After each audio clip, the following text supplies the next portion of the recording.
Welcome to Professionally Speaking TV. I'm Randall Craig, your host, and today we're joined by Stephen Tress, lawyer specializing in immigration and criminal law. Stephen, thanks for joining us today. You're on the defense side, not a prosecutor side. So the people that you defend are often people who've been accused of doing some not very nice things. Right. Correct, yes. What's it like actually working with that type of clientele? It's actually very interesting for me because the main reason that I got into both areas of criminal and immigration law is because it's basically it's a public law as opposed to private law. Civil litigation is Smith versus Jones and two people disputing with each other. But in criminal law, you have the big state basically bringing all its weight to bear on the individual person. And that person needs somebody to protect their rights and guide them through the system and make sure that justice is done for them. So I enjoy that very much. At the end of the day, I like to think that I've achieved justice for my client. So, when you think about, gee, I won the case, it's really less, gee, I've won the cases as much as, gee, I've made sure the process was followed?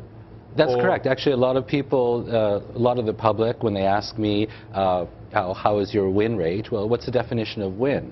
Win is achieving a good result for your client. It's not necessarily fighting every case, disputing all of the facts, disputing the law, and getting your client off scot-free. That's not a win. What a win is the achievement of a particular objective that the client wants. Sometimes a client comes into my office and admits all the facts and said, I did A, B, and C is what I'm accused of doing. However, I don't think that it was criminal, or is it criminal, and they look to me for guidance. And then I would advise them on whether or not their acts actually constitute a criminal offense. If it does constitute a criminal offense, sometimes the client says, all right, so what kind of disposition can you help me with? And then we get into that. And sometimes achieving a good disposition for a client, the client's happy with that, that's a win. Interesting. Tell me, the vast majority of criminal cases that you or any criminal lawyer handles are what type? Is it driving while impaired? I don't know the legal term for that. Or is it the murders and the robberies and the very newsworthy kind of things? Most of the cases I tend to have complex legal issues, fraud, white-collar crimes. Those are actually the cases I enjoy the most, because rather than getting into a dispute with respect to the facts, you want to get into the law. And if there's a particularly legal issue that hasn't been litigated in court before or hasn't been determined by a court, that makes it even more interesting, because then you get to put forward an argument and say, yes, he's admitting that, or she did A, B, C, and D. However, does this constitute a criminal offense? And successfully making an argument that it doesn't is probably the biggest win of all. So give me an example of that type of case. I had, there was a business downtown that sold knockoff bags, Gucci, Versace, that type of thing, the fake label and the look-alike for $15 or $20 as opposed to $3,000. The manufacturers hired a lawyer and executed a civil warrant and confiscated, he had a warehouse and a store, approximately, they claim, $1.5 million of knockoff products from about 5 different brand names. Then the police were called in and they charged the client with fraud. And although he may have civil problems, I had to analyze whether or not this was fraud.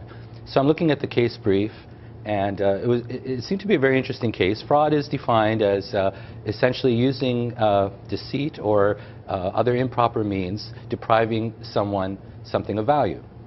So that's the definition of fraud. Mm-hmm. So I'm looking at the brief, and I'm just wondering, where's the deprivation here? The people that go into the store, there's no allegation that he was passing off the products as original. I mean, they're being sold for $15 in a small store in downtown Toronto, and customers were going in, and he was saying, yeah, it's $15, it's not real. And for whatever reason that people want to do that, they know what they're buying. So they're not being deprived of anything. Are the manufacturers being deprived of anything?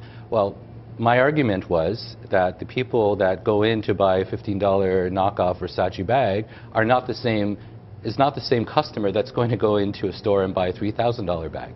So there are two different markets, and I argued that there was no cross-pollination between the two different markets. The judge agreed at preliminary hearing, and the charge was dismissed. And no one has seemed to have argued that before. I was looking at the case law, and it seemed to be, all right, you know, you're selling knockoff bags, you're charged with fraud, here are the facts, and clients are usually convicted. No, in that particular case, and of course I don't know the details, but was that a case of the Crown charging them with the wrong charge, you know, trademark infringement, for example, or forgery, any of those types of charges? Would those have more likely have stuck? All right, so the Crown actually charged the client with passing off, and I mean, police usually charge the client with as many offenses as they can and then let the courts sort it out. Patent infringement or trademark infringement, that's a civil action. Okay. So he does have civil problems. There's no doubt about that. But whether or not there was a criminal offense, that is what the Crown had to prove. And even at preliminary hearing, a judge has discretion not to just focus on that particular charge, but also to look at other charges in the criminal code to see whether or not they applied. So I did have to do my research, and I did have to prepare myself for any kind of questions in relation to other charges of the criminal code. And in my submission to the court, there was no criminal offense committed here. There may be a civil problem, a civil action involved, dollar damages, I don't know, it's not my area, but it didn't constitute a criminal offense in Canada. The Crown unsuccessfully appealed that decision, and the case now stands. And I thought it was one of my more interesting cases. Very, very interesting. The other part of that that's interesting is that both criminal and civil could be addressed at the same time. I mean, they're separate actions, obviously, but having been charged under one doesn't preclude or guarantee being charged successfully under the other. That's right. There are actually two different standards of proof. It is far more difficult to obtain a conviction in a criminal proceeding than it is to obtain a judgment in a civil proceeding. Beyond a reasonable standard of doubt? Beyond a reasonable doubt in criminal, and balance of probabilities in civil law. And the reason that there are two standards is because the penalties in criminal law are far more severe. Civil law, we're just talking about dollar damages. And for one side to prove his case on a 51% balance of probabilities is enough to make an award of damages. However, if you're going to send the client to jail, in that particular case that I just mentioned, the Crown was seeking 1 year in jail and something between $1 million and $2 million fine. The penalties are severe, especially when you're talking about jail time. So our society has agreed. A higher standard. There will be a higher standard of proof. So that's the case in Toronto. I have to ask the question because most people in Canada, where we're filming right now, spend a lot of their entertainment time watching American TV. Right. And there's no shortage of American crime shows where there's criminal provisions and criminal charges that are all American. Criminal process that's all American. What are the main differences between them and us? It's a very interesting question. I have to confess I'm a fan of American shows, crime shows, Law and Order type of shows. And it's entertainment value for me, strictly. I find almost no correlation between what I see on TV on these American shows and what happens in reality in Canadian courts. For one thing, the laws are totally different. They may use the same buzzwords and the same terminology, but when you look at when you get into the show and you see what the definition of the criminal offense is, it might be different than in Canada. But the other factor is that there's a dramatic factor involved. So it may not even be accurate by American standards. I don't know, I'm not an American lawyer, but you have to assume that they're trying to entertain the public. 43 minutes for the commission of the crime and all investigation and the court time. That's right. And the resolution does not make a real case. And I've seen the... It would really cause a big problem with a billable hour problem if you solve it all in 43 minutes, isn't it? Well, for everybody. I don't know how to Hardly answer worth that. it. I don't know how to answer that question, but the differences between them, okay, different laws and everything. So we hear, for example, about in the United States Miranda rights. Right. One example. Right. So you see on one of these shows where they go into the judge's chambers, the judge's office, and they say, "Oh, my client wasn't read his rights," and the DA says, "Yes, we don't have a record that there were the Miranda rights written," and the judge says, "Okay, all of the evidence is out. You're free to go." That doesn't happen in Canada. We do have rights under the Charter of Rights and Freedoms. There is a right to counsel. There is a right to remain silent. However, there's another provision of the Charter, Section 24, that says that the evidence may be excluded, and that's up to a judge to decide, if admitting the evidence would bring the administration of justice into disrepute. So in other words, there's a balancing there. There may be a Charter violation, but that has to be weighed against, well, you take the seriousness of the violation, weighed against the public interest in determining the case on the merits. So not every case where there's a violation of the right against unreasonable search and seizure, where there was a warrantless search, whether there was a denial of a right to counsel, whether there was a denial of the right to remain silent, that doesn't automatically mean in the judge's chambers the judge is going to say, "You're right, case is dismissed." It doesn't happen. It's a big hearing. There's a lot of argument involved, sometimes over several days. And you look at different factors like, well, was it intentional? Or was it a minor violation?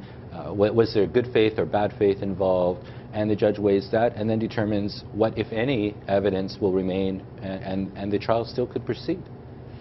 On average, who wins during those particular, do the courts lean towards admitting the evidence, or they lean towards saying no? It's interesting because I do follow the reports that come out. I mean, I'm interested in keeping abreast of what's happening out there, and it's all based on the merits.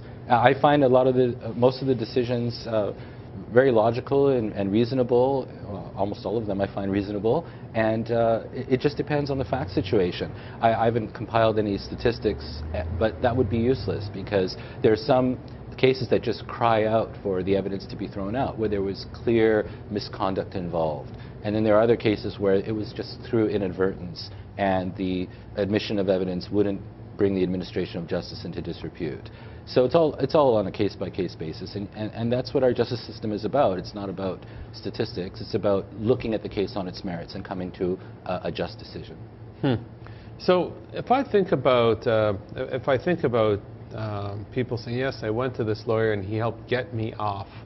I don't know if that's a technical term that you hear an awful lot, but you know, the different ways that you would argue for somebody being let go or charges dropped or reduced significantly. Part of it is an argument against fact. You know, the facts are wrong, the facts were inappropriately, determined or whatever. And part of it is a question of law. Yes. And part of it is probably a bit of a question of luck. You know, a good judge, bad judge. You know, the prosecutor had a great day, a bad day. You know, what are all the different factors involved? What's the most important one, you know, with respect to getting a successful outcome, to use your words? Well, all the factors are important. I don't think that they're, at least in my experience, I don't think there's a factor of good judge, bad judge, or good crown, bad crown.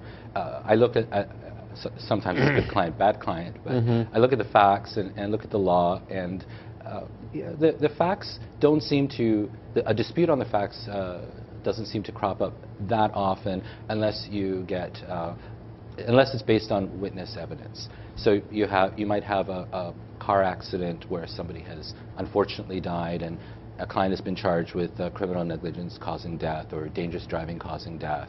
And there are a number of factors that need to be considered, and obviously the police weren't there at the time of the accident, and perhaps there were no cameras that captured it at the time. So then you have witnesses from different angles and different perspectives, and you get different variations of or versions of what happened. And you have to sift through that, and you know, really, you know, I have what my client has told me, and there may be some witness testimony that's consistent with that, and some witness testimony that is inconsistent with that. And that's when you have to really get into cross-examining and looking closely at what did you really see, what angle were you at, What is your experience with speeds? Have you ever driven a car before? That type of thing.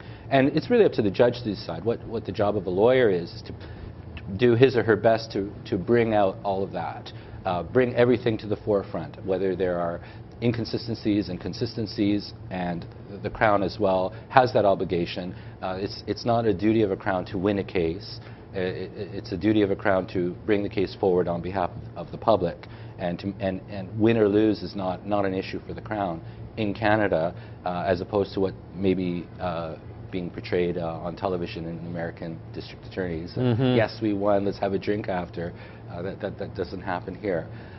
But I find that short of eyewitness testimony, or even a complainant that might have an ulterior motive, most of the time I find, and I think that's what's interesting about this job, is that there are legal issues involved. And I think the legal issues are what's important, because a determination of those issues affects what happens to future cases. And basically, lawyers, judges, crowns, all together, we make law. A case that's decided today will have an impact, if it's a legal issue, on cases that happen in the future.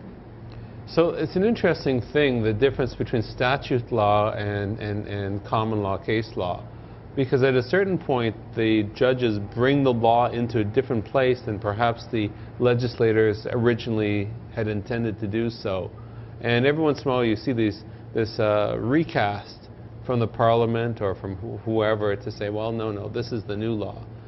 Recently, there's been a number of laws proposed or enacted that have increased sentences or put mandatory minimums in place.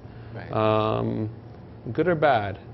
You know, should I mean, they're elected, they could do whatever they want, right? But the principle of Parliament is paramount. They make the law. Yes. Judges interpret the law.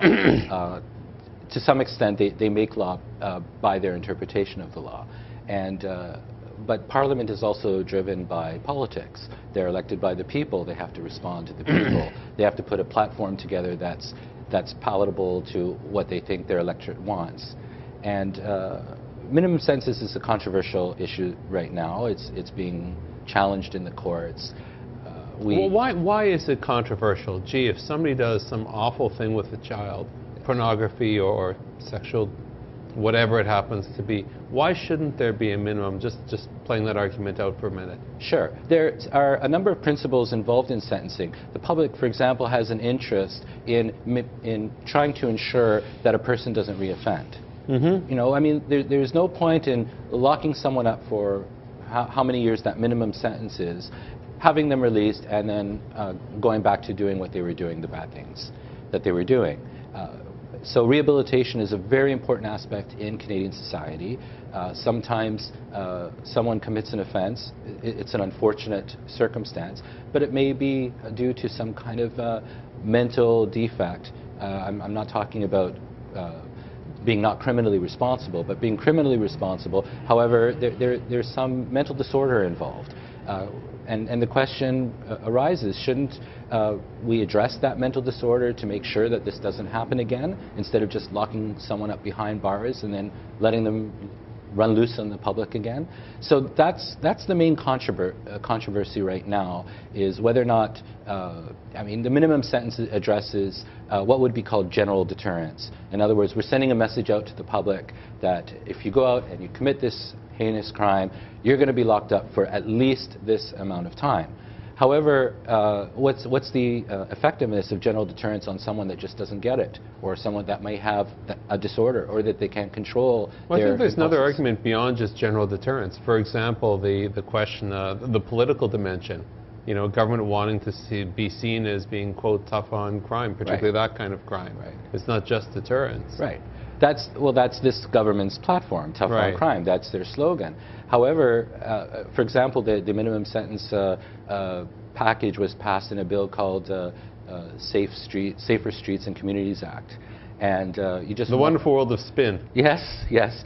And you just wonder if you're taking away rehabilitation options from the judges who are determining these cases and hearing them in their full facts and their full glory, and a judge determines that this person needs help, he needs rehabilitation rather than being locked up. But my hands are tied because now we have this law, it's a minimum sentence, let's put him behind bars. And unfortunately, the rehabilitation programs in jails are not as good, obviously, as the ones that are available outside because of lack of funding and everything else, and lack of facilities. And then the person gets released, and if that person reoffends, how safe are our streets and communities? It's ironic. The ironically named Yes. act. Yes. So you know, if we, you know, we're very fortunate in this sense. We live in a global laboratory where presumably there's statistics on recidivism in many different countries that either have minimum sentences or non-minimum sentences. Do you have any? Is there any evidence to suggest that in fact these minimum sentences without the rehabilitation are not good, or do the facts in other countries suggest that perhaps it's not a bad thing? I'm not sure that has been thoroughly researched, because there are factors that come into play in other countries that don't exist here. Different societies have different values. We have this glorious multicultural world that we live in, and it would probably be difficult to compare a lifestyle in one country to a lifestyle in another country, and all of the other socio-economic factors that are involved. There have been some studies that have tied crime rate to the economy. So you get some countries that have a better economy than others, and that could be a factor. I would think it's very difficult for a particular study to narrowly focus on a minimum sentence as a factor and try to accommodate or discount the other factors that might be involved, and come up with a conclusion that says, yes, minimum sentences work, let's do that. Or don't work. Or don't work, yes. It seems to me, you know, certainly amongst the Western European countries, and certainly in the various states in the United States, there must be a way, there must be studies that point one way or the other about whether it works or not. I guess we'll find out in the next number of years as to whether, in fact, this has made a difference. The question, though, about using Canada as an experimental laboratory. Well, the law is what the law is, right? So, well, that particular law is being challenged right now. There have been a couple of judges that have refused to impose minimum sentences based on the particular facts of this case. There was one case where this young man was posing on his Facebook page with I'm not sure if it was a real gun or replica gun. The minimum sentence applies to either one. And he doesn't have a criminal record. He was fooling around on the internet, trying to impress his friends. Good student, good kid, and the judge refused to apply him to send him to jail for the 1 year minimum period, and basically used the charter to justify excluding this person from the application of the minimum sentence. I believe that's still on appeal through the courts. The government is determined to have their minimum sentences enforced, but judges and lawyers are also determined to make sure that justice is done on a case-by-case basis. It's an interesting thing, you know. At what point can a judge say, well, you know, I'm just not going to follow this law. I'm going to... Right. Well, we have the Canadian Charter of Rights and Freedoms, and we have the Constitution. And Constitution says that to the extent that any law is contrary to this document, that law, to that extent, is of no force or effect. So we have, as a society, limited Parliament's power by certain fundamental and basic human rights. Fascinating. We're speaking to Stephen Tress, a lawyer on criminal immigration law. Right after the break, we'll find out a little bit more about what makes this such a fascinating area. Back in a second. We're back on Professionally Speaking TV. I'm with Stephen Tress talking about criminal law and immigration law. Stephen, just before the break, we were talking about some of the cases that you had and the questions of rehab versus minimum sentences. I wanted to explore another area which a lot of people perhaps are aware of through the newspaper, and that's the whole question of legal aid. Is not everybody can afford a defense lawyer. What is the case and what's the criteria for somebody to actually get legal aid if they can't afford? Yes, I'm probably the wrong person to ask for that, because I myself have not accepted a legal aid certificate since 1994, I think. Yeah, a few years. Yes. Although I did serve on the area committee, which is basically an appeal panel for people who have been refused legal aid certificates. So the first, to try to answer your question as best as I can, the first criterion would be financial. Is this person, does this person meet the financial criteria in order to qualify for a legal aid certificate? And then the second question involved is whether or not there's any merit to prosecute the case or to defend the case. So the worker who originally does the interview, the intake worker, would would see the disclosure on a criminal matter, for example, and the first question is there jail time involved? So the Ontario government has set up certain policies on how to distribute their extremely limited funds for legal aid certificates, and I'm not sure if that's still the case, but when I was on the area committee, whether or not jail time is involved. If the Crown isn't seeking jail time, then there's no funding, and the person is either on their own or with the assistance of duty counsel, or has to somehow find the money. What's duty counsel? Duty counsel is essentially a publicly funded lawyer who is present in court to assist clients in a limited way with respect to defense. It's like similar to a public defender in the United States, but because legal aid basically funds a lawyer that's not employed by the government, they fund a private lawyer and pay that private lawyer to defend that person. The duty counsel doesn't have as many responsibilities. It's essentially guidance in court. They can assist the client. Guidance on process as opposed to argument? That's correct. I believe that they can assist people in a guilty plea or in a sentencing submission. I haven't heard of a duty counsel assisting someone with a trial.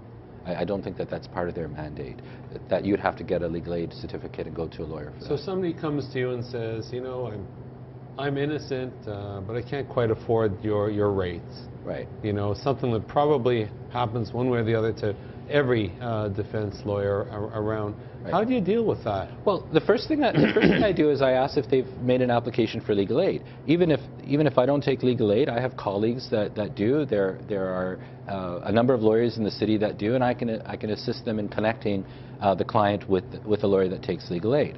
I have some knowledge of where to point the client to the relevant legal aid office and what documents to bring, and then if the certificate is issued, legal aid would also give them a list of lawyers that they can choose from, or they can call me back and I can make a recommendation.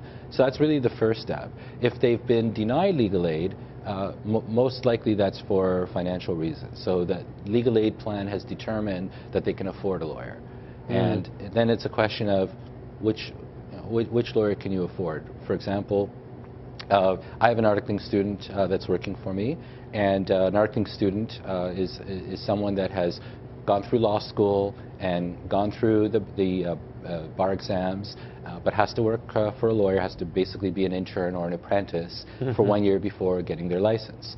And under the Law Society Act, the articling student can handle minor matters. So for example, if a client has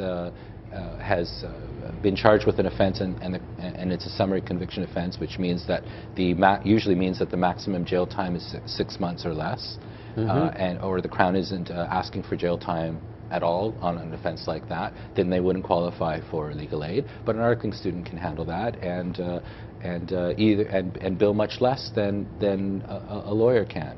Other options are referring the client to a junior lawyer, because senior lawyers charge more than junior lawyers. That's how it works. Sure. And the case may not require the full experience of someone who's been out for 25 years, and it might be a simple issue, or it might be a guilty plea. It might be a sentencing negotiation, and I can make a recommendation that way.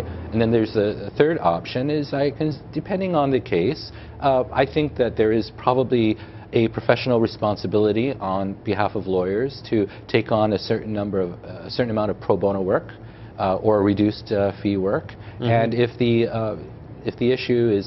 legal issue is interesting and then may even be of some national importance, then that would be one of the criterion that I would use to say, okay, I'll do this for free, and that does happen.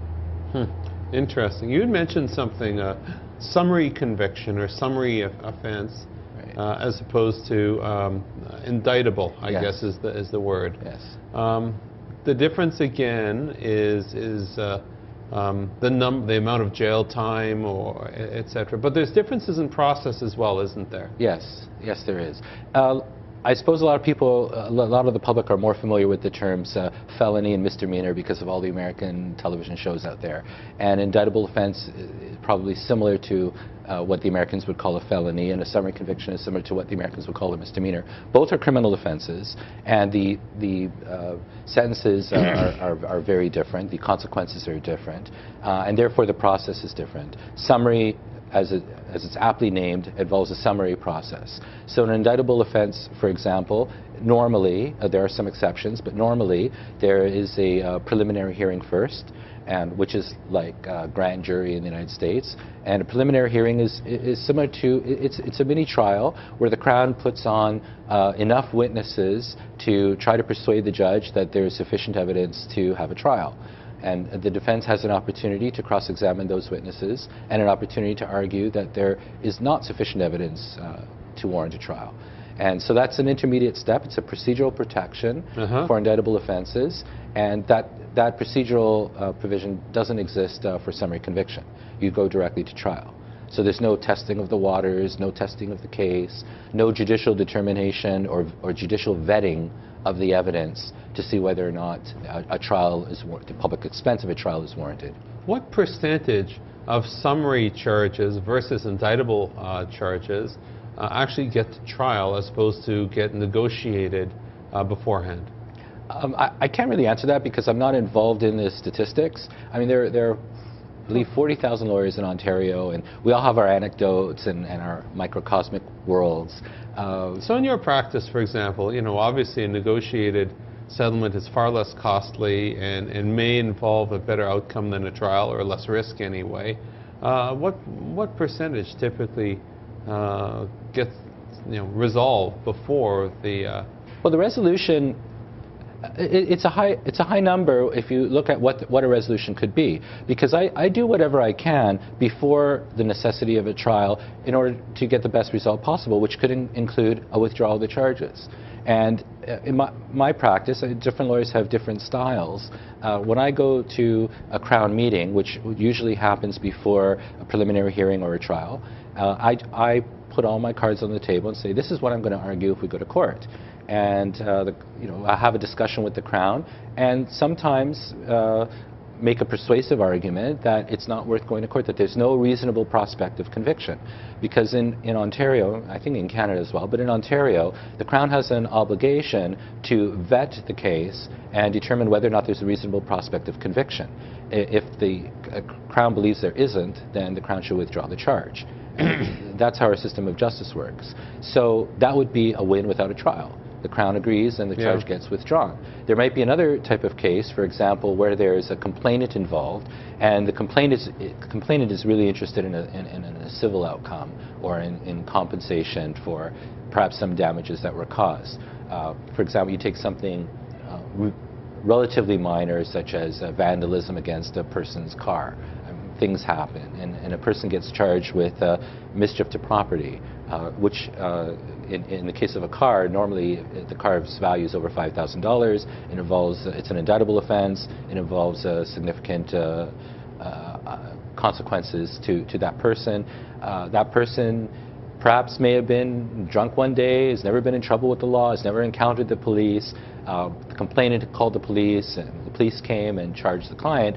All the complainant is really interested in is, okay, fine, he went out to party, it got out of control, but somebody's got to pay for this. And sometimes the just decision that the Crown agrees to is that the person apologizes to the complainant, pays him for the damages, and there's no point in proceeding to trial and having a criminal record stigmatize that person, perhaps for life. Interesting. What was your most, I don't want to say famous, but infamous, what was the most, the highest profile case or the most interesting case that you've argued in your career? You know, you've been a criminal lawyer for decades and decades, so you must have seen some stuff that has been fascinating or hit the paper in an interesting way? I find cases that are interesting. Sometimes the public finds cases that are interesting that I don't. I think they're routine. However, they do sometimes hit the media. And for me, an interesting case is, as I may have mentioned, is an interesting legal issue that hasn't been adjudicated before, and not so much based on the facts. In terms of cases that have hit the media, there were a couple of cases that may have changed the landscape a little bit, I'd like to think, of the law, and provided guidance for future cases. However, I also, in my practice, feel that there's an obligation to protect the client's privacy. Some different lawyers have different styles. For me, you know, the client might say, well, maybe we should get the press involved, and maybe that will help my cause, and we could argue the case in the media. And usually I tend to advise against that. I say, look, there are probably more potential for damage than there is for good. Because once it hits the press, then there's very little wiggle room for the Crown. You're backing the government up in a corner, because now it's in the press, and now it becomes high profile. And at the end of the day, you want to get a good result. And sometimes you can, if you keep things sort of out of the public eye, the Crown has a little more flexibility in looking at this case on an individual basis, the individual facts, this particular person, rather than trying to make what could be a political statement in the eyes of the public and dig their heels in and say, no, we're going to prosecute this person to the fullest extent of the law. So I try to stay out of the newspapers as much as I can, because my objective is to get the best result for the client. So let me ask the question another way. Your toughest case, give me an example.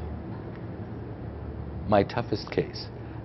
You know, I suppose one of the toughest cases I've had, a lawyer that I hadn't seen probably in about 25 years had come to me. He was about to retire, and he had just been approached by a client that had pleaded guilty to a domestic assault on the street against his girlfriend, allegedly. There was some video involved. He had retained a lawyer at that time, not the lawyer that came to me, had retained a lawyer and had entered a plea of guilt, and it was on the understanding that the Crown would make a submission to the court that he receive what's called a conditional discharge. And a conditional discharge is a sentence that results in no criminal record. It's not a conviction. It is a finding of guilt. However, if the person follows the conditions, usually it's about for a period of 1 year, then the person will not be convicted, and a criminal record won't stigmatize him, and hinder him from getting employment, and that type of thing. And it's almost always, or it's only done in a situation where there's no previous criminal involvement or contact with police. The client entered the guilty plea, and then the Crown stood up and said, I want to convict this person. I want this person to get a criminal record. And all of a sudden it was like, whoa, what's going on here? My lawyer promised me blah, blah, blah, blah, blah. Well, that was what the client said. So the lawyer that approached me said he wants to bring, he hasn't been sentenced yet. It's in between the guilty plea and the sentencing, because the sentencing hearing was stopped when the client piped up and said, wait a minute, that's not what we agreed, and retained me for to strike the plea and have his day in court, because the client basically, he's saying that he instructed his original lawyer that if the Crown is not agreeing to no criminal record, then I want to go to court and let the judge decide at the end of the day, right? And the judge has, the client has the right to do that, and the judge has the jurisdiction to decide that. And that brings up another interesting issue, which actually ties into this case. A lot of people believe that, well, if we make a plea bargain now, that will result in a better sentence than after a trial. In my experience, I don't really find that to be the case. I believe most of the time, once the judge is aware of all of the facts and all of the circumstances, I believe you can persuade a judge or argue in front of a judge and obtain a result that is better than what the Crown is initially offering. And I'm not faulting the Crown, because the Crown is only going on the basis of the police report. They look at the police report, which is clearly a prosecution-oriented report, and the Crown makes an offer based on the position in the report. And when you do a guilty plea, the Crown reads in the synopsis, which is the police version of the facts, which is not an accurate version. It's almost never an accurate version of what happens once you actually read the police notes, their detailed records. A synopsis is just something quick that one police officer types up and usually contains facts that are not part of the evidence. And a judge makes a decision on a sentencing based on that synopsis. However, with a trial, you get to hear both sides of the story. A judge sort of determines where the truth is in that. If it's a judge or if it's a jury, they determine the facts. Sorry, go ahead. And I believe that you can actually get a better result in most cases after a trial than you can just on a guilty plea with a synopsis. So the client wanted to go to court. So I will continue the story. Sure. I can share this with you. So it turns out that this is supposed to be a half-a-day argument to strike the plea. And there are a number of grounds involved in striking a plea, whether the client was properly informed of the consequences, whether he understood that the Crown may not be bound by any agreement made, or that the judge definitely is not bound by any agreement made, whether it was a voluntary decision or was he under pressure to do so. So there are a number of factors that come out, and I anticipated this to be a half-a-day argument. We kept going to court for a period of over a year. Wow. You know, we had to cross-examine the previous counsel. Previous counsel had sent a junior lawyer on the actual final day, so I had to cross-examine the other counsel. There were all kinds of issues that came up that, because I wasn't involved in the original case, I was just involved in striking the plea. So it's really difficult to determine how long this is going to be, but it really took an inordinate period of time. And by the time all that was said and done, the decision on the motion to strike came down over a year from the time that I was retained. And it was very interesting because a lot of issues came up. In that particular case, I had never cross-examined a colleague before. I've never cross-examined another lawyer on the type of job he did, what he informed his client, what was going to happen, then bringing the junior lawyer in and cross-examining that. And there was some professional stress involved, I suppose, but I had a job to do and justice had to be done. At the end of the day, I lost the motion. The judge had decided that the plea was made voluntarily, that the client had chosen the counsel freely, and whatever the other factors were. The motion to strike the plea was dismissed. So now it's sentencing time, because the sentencing wasn't done yet, right? So the Crown stood up and made its argument, conviction and blah, blah, blah, blah, blah. And then I had prepared for the eventuality that I might not win the motion. So I made sentencing submissions, explained about the situation of the client and what had happened at that time. And the judge came down with a sentence of what's called an absolute discharge. An absolute discharge is better than a conditional discharge, which is what the client wanted, because there's no one-year probationary period. And the Crown stood up, and I'm not sure if she was reacting to the fact that the client actually got a better result after trying to strike the plea than he would have had, than he wanted before striking the plea. He wanted a conditional discharge. And the judge said, well, the client, the accused person, has been coming to court already for the past year, has been under his bail conditions for the past year, a conditional discharge. The conditions have been fulfilled, essentially, and I'm satisfied with that, and I'm prepared to discharge him absolutely. So that was probably the toughest case because there were so many issues. At the end of the day, I had lost the battle, but then I had won the war. Interesting. Now, one of the things that you said having to do with, sometimes you get a better result when you go to court.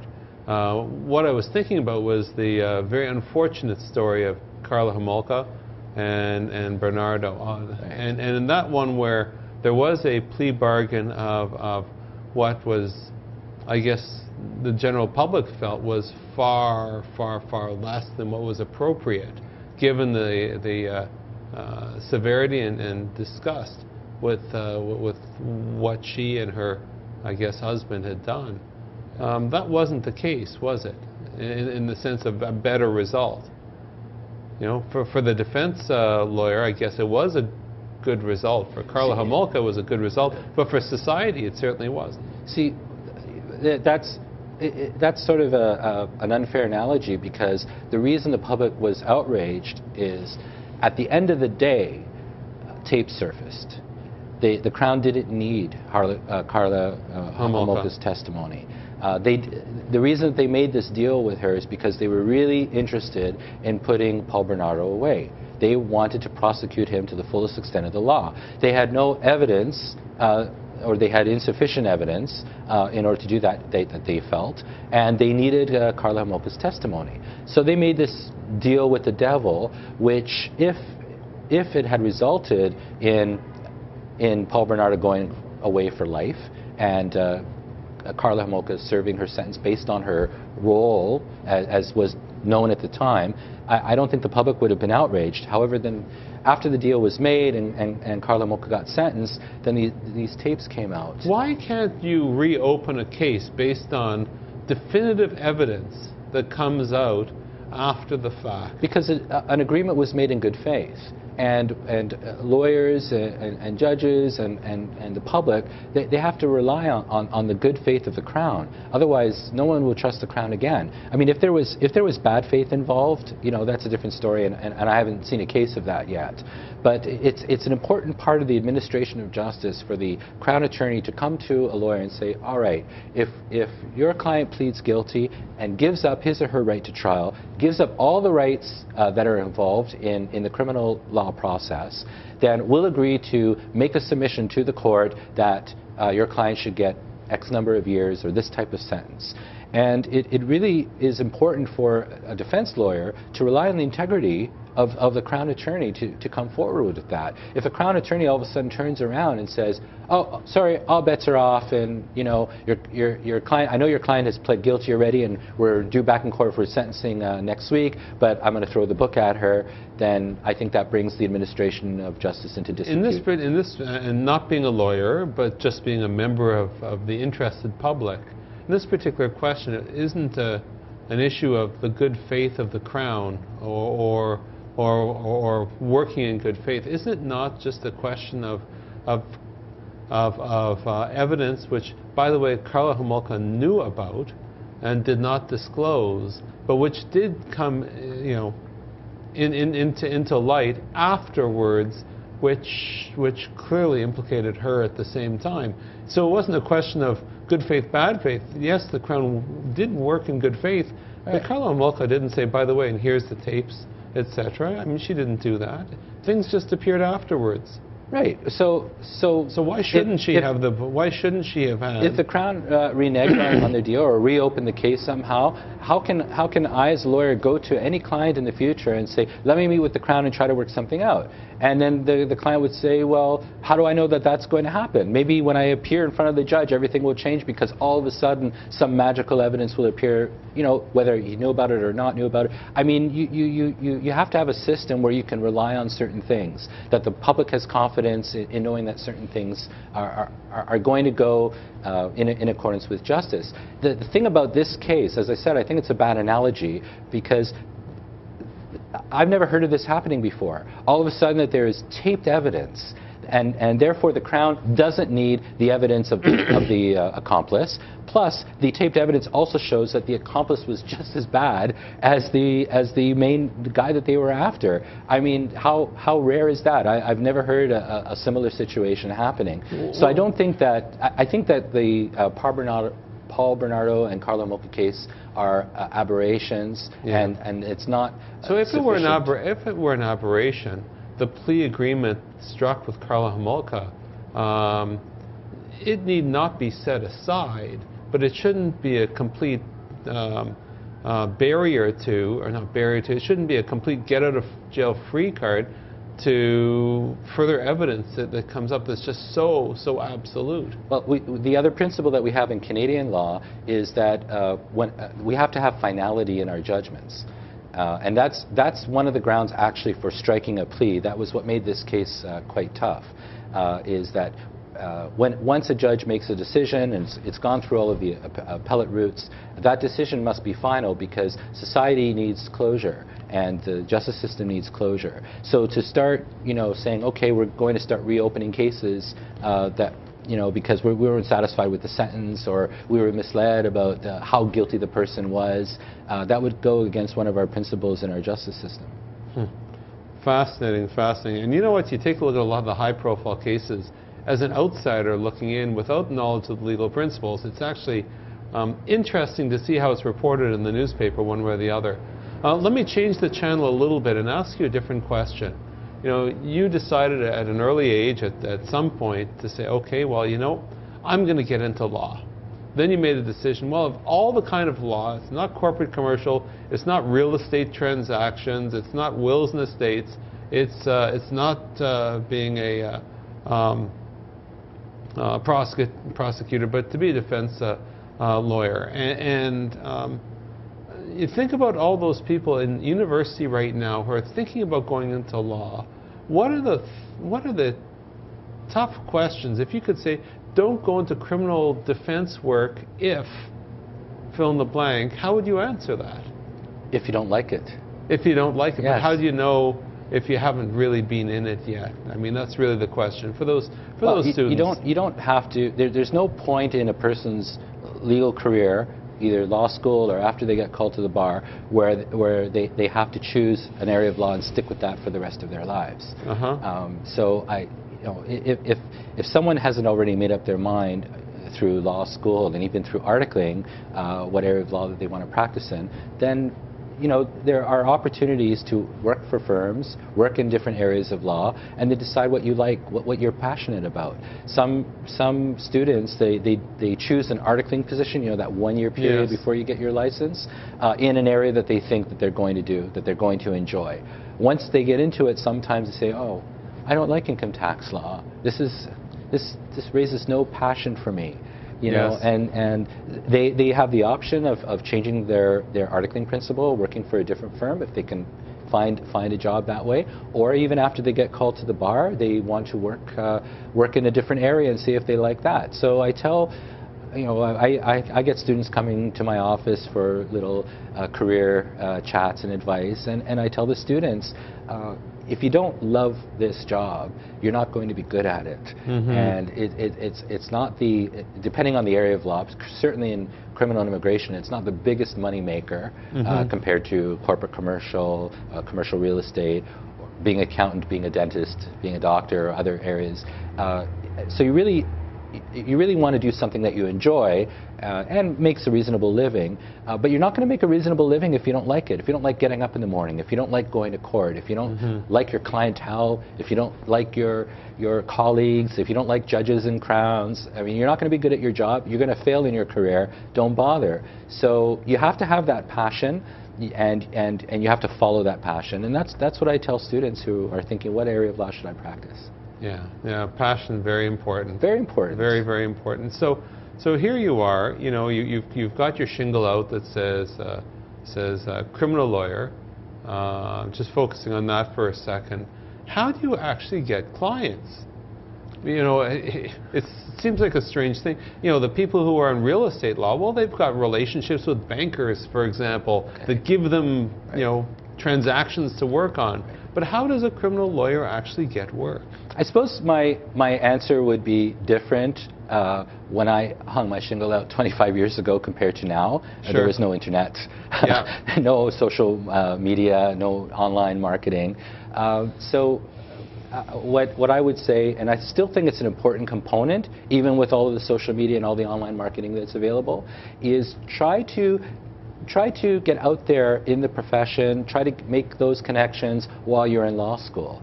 Get a summer job, work for a lawyer, work for a law firm, try to establish your reputation, your budding reputation, try to establish your credibility, try to establish your work ethic, and you make those relationships early on. Certainly when you're articling, you should be involved as a law student in professional activities of the bar. every bar organization, the Canadian Bar Association, Toronto Lawyers Association, they all have student branches or student members, or students are free to join. I believe Toronto Lawyers Association doesn't charge a fee for students to join. Go to seminars. You're still in the learning phase. Well, we're all in the learning phase, but go to these seminars and just get yourself out there, and you'll find that when you do hang up your shingle and then you contact all your connections that have probably been following you, you probably have been connecting with all this time, say, I'm a lawyer now, and if you have any referrals for me, that would be appreciated. It was all referral based. It was all referral based. I had the good fortune, I think it was very good fortune for me, rather than pounding the pavement, and I bumped into certain people in law school, and I worked for a law professor. I landed my dream articling position, again, probably by accident, and I made really good connections from good lawyers and good professors who taught me ethics, who taught me moral or ethical business principles, ethical representation principles. My articling principle was very ethical, and he said, there's a right way to do it and a wrong way to do it, and the right way is long term, and the wrong way, maybe you'll make a quick buck, but you'll be buried very, very soon. And I was able to obtain a lot of referrals once I started practicing on my own. The wonderful world of referrals. It doesn't matter what area of law. That's clearly the key. Sure. It's not just from lawyers, but also, you see, focusing on doing a good job for your first client and for every client thereafter. Because a lot of referrals come from previous clients. They have a brother or a cousin that have a criminal issue or an immigration issue, and, oh yes, this lawyer did a good job for me before, here's his contact information. So you're not just doing a good job because that's your job. It is your job. You're getting paid for that. Sure. But you're also building your reputation in the legal community and building your reputation in the public's eye. Because this client can organically garner you 5 new clients at some point in your career. Yeah. Fantastic. We're speaking with Stephen Tress. Stephen, for more information, StephenTress.com, SteventRess.com. All kinds of interesting stuff there. There's a number of blog posts, all of his contact and his social media connections there as well. Thank you for joining us on Professionally Speaking TV. I'm Randall Craig, your host. If you want to watch any of our archived episodes, go to www.professionallyspeakingtv.com. If you want to make a difference, first do it professionally. See you next week.